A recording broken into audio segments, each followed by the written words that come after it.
What up, people? It's your boy Chig from Green Eagle Eye coming to you again with a brand new video. This time it's to review the Arsenal versus Southampton game. I told you guys in my preview it would be tight. Southampton tend to be, I don't care how badly they tend to be performing in the league, they always cause us some problems. Generally it's at St Mary's, but even at the Emirates, whenever they play us, they do play well. It always tends to be a tight, if they do lose the game, loss. And sometimes they have been known to take points off us. And we weren't that far away from that situation in today's game. They were spirited. We did make a number of changes, which some might say upset the balance a little bit. Mesut Ozil didn't play, didn't even come on at all. He was on the bench, but he didn't come on. Lacazette was dropped to the bench in favour of Aubameyang, which I think most people felt would happen. No Jack, no Ramsey, and no Koscielny. Mustafi played alongside Callum Chambers. I'll get on to Mustafi in a second. I felt like generally we played quite well in the first half. It's just defensively we're shambles, man. But from midfield onwards, I thought we played well. Let me be one to say this now, because this will figure into my later criticism of the fans when it comes to a certain nobody. And I'm going to get onto that nobody in a second. But Granit Xhaka, someone who you've seen me criticise a fair amount on this channel, had another really good match. I felt dictated play, moved the ball well, made very good passes. Maybe this guy can still do it, but I still believe we need a defensive midfielder next to him, because he always plays well with El Nene, and I actually think he plays well with Ramsey. They have a very good understanding between the two. But my worry with Granit is when somebody puts pressure on him, what is he going to react like? But I actually thought he played really well today. I'm going to get that out of the way. See, I can, even if I don't particularly like a player or I have criticised a player in the past, I can give him a compliment. I want you to put a pin on that. Mustafi is another player I've been very critical of, and today, even more reason to. He just makes me very nervous whenever the ball comes near him and he's not paying attention. I've told you before, my biggest gripe with Mustafi is not his pace or his headering, it's just his ability to read danger. And I've said it before and I'll say it again, he cannot read a nursery book. I just want a central defender that can read the game. Say what you want about Mertesacker's pace. The guy sees everything. Whether he can recover to be able to get the ball is another question. And I just wish we had a defender that could do both. The good thing about Koscielny is he's an excellent recoverer. So he's not particularly good at reading a game either, but he can recover very well. That's his main attribute.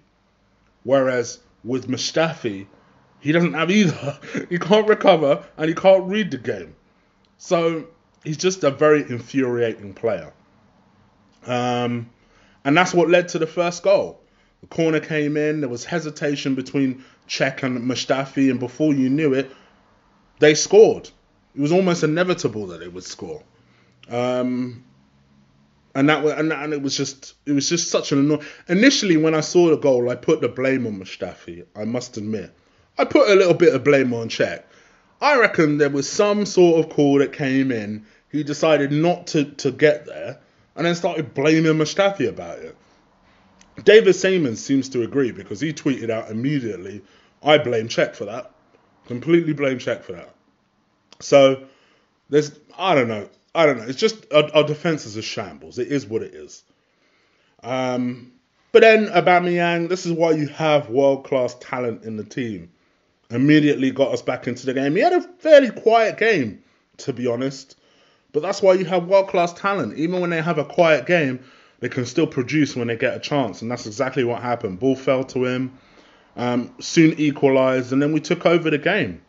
Fair play to Welbeck. Another one, by the way, that I've also been very critical of, particularly this season. But played extremely well today. Basically, Mr. Nobody got the ball, ran towards the defenders, hit it into Welbeck. Welbeck flicked it into Aubameyang, and that's how that's how Aubameyang scored his first goal. The second goal was a touch from Mr. Nobody into Welbeck, and Welbeck just scored a banger of a goal. 2-1. Deservedly 2-1 as well. And then the second half, we just played like a bunch of chumps. Literally, I'll be honest, let's call a spade a spade. It was wave after wave after wave of Southampton attacks. Well, what's going on here? And they deservedly equalised off the back of that. As soon as Austin came on, I knew he was going to cause problems. Always has this habit of scoring against Arsenal as well. And that's exactly what happened. 45 seconds later, my man scored a goal. It was like, okay, 2-2, what the fuck is going on? You motherfuckers need to wake up. And then maybe about 10 minutes later, Iwobi, ball came into Iwobi. You know how Iwobi does that annoying kind of hold-up ball, and sometimes you think to yourself, fuck, bruv, just deliver that shit first time. Was brilliantly patient. It came into him on the right-hand side, kind of jiggled it about. Then he delivered it, I think it was with his left foot, a really deep cross. Little in-swinger from the right-hand side. And Welbeck, fair play to Welbeck, showed tremendous strength himself. Got his head onto the ball, headed it downwards, 3-2. Game done. Well, I say done. We still had enough time for Mohamed El Nene to get sent off. And I think his name is it Sims? Josh Sims or Jack Hawke? Or one of these motherfuckers got themselves sent off for a reaction to Jack Wilshere's tackle. So Jack Wilshere picked up a yellow for the tackle. He picked up a red for the violent conduct reaction. What can he say? Just another day at Arsenal, I guess. But it is what it is. We won the game in a competition that means nothing to us, but I'm thinking more about mental state going into Thursday. Thursday is what we're building for, people. And I want to win the competition. I'm not one of these people that hope and pray. You literally have people that hope and pray that we're going to lose in this competition. Sorry, in the Europa League, so that they get rid of Wenger. I'm not one of these people. I want Wenger gone too, but I'm not about that life. Now, you must be wondering, why do I keep referring to Alex Iwobi as Mr. Nobody? Well, I got into a couple of debates with people on Twitter about why is it that I'm defending Alex Iwobi? What's he done that's so special? And I'm like, so you're telling me in this game, Alex Iwobi did nothing? They were like, yeah, well, you only had one good cross. These are the same people, mind you, that will gush if Mesut Ozil hits a sideways pass. But if Alex Iwobi has even I can admit this, a rare good game, you can't humble yourself enough to be like, you know what, Alex Iwobi played well. I can almost guarantee what will happen in these comments. You wait. Just look down in these comments after I've uploaded this video. And as you guys watch it, just look down. And I guarantee you'll see at least one or two people say, yeah, well, it's easy to do that against Southampton.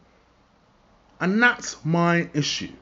My issue is that we can't be consistent. We can't credit people when they play well. And when people who don't play well happen to be fan favourites, they should be criticised. And that's my issue with the Arsenal fan base. Mr. Nobody played brilliantly. But I guarantee you won't hear anyone talk about that. It's just unbelievable. For me, I'm just not about that life. I'm more about crediting people. People who play well. I know it's not just because he's Nigerian that I'm defending him. It's not because he came through the academy that I'm defending him. I'm defending him because he played well. The same way that Granit Xhaka played well. The same way that Danny Welbeck, someone who I have given up all hope on this season, played well. Why can't you guys? Anyway, you guys leave your comments below. You let me think if I'm overreacting or if I'm being too favourable. No doubt you'll let me know. Hit me in the comments below. Absolutely crush that like button. Hit that subscribe button. Let's push my numbers right through the roof. I'm going to bring you some new shows next week. Keep an eye out on that. Take care, people.